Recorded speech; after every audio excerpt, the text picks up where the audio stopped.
My buddy picked me up and uh, we walked and left the park and I went home and I was kind of like curious, to have my buddy watch me for a little while I went to sleep, and I asked him if I could stay with him, hook up with him or whatever, you know what I'm saying? So I wouldn't feel kind of like confused about waking up in a coma again or something like that.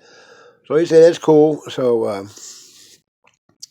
I went to bed, and then I woke up in the middle of the night and was walking to my friend's house, and saw a door that I wasn't sure about, that didn't look like it was there before.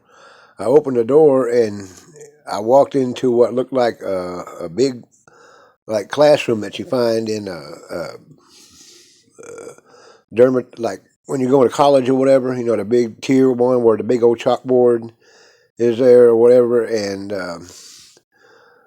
I'm sitting there and I'm looking around, and then all of a sudden the door comes up, and here comes the silver guy, the silver or whatever. He comes in and goes to the chalkboard and pulls out a marker, and he starts writing. He put a big old circle in the middle, and he put silver in the middle of the circle.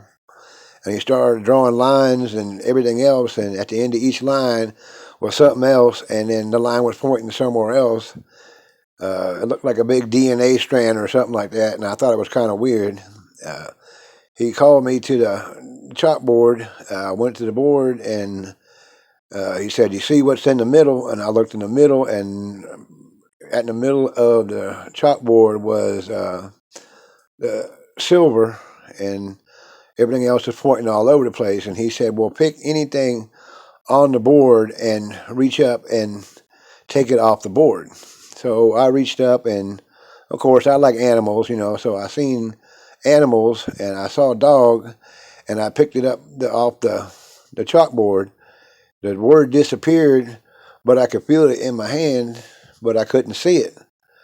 And he said, don't open your hands, don't lose it. I'm going to show you something about what you have in your hand there that's going to amaze you and give you a concept of how small you are in this world. And I was like, okay, cool. I played along with him.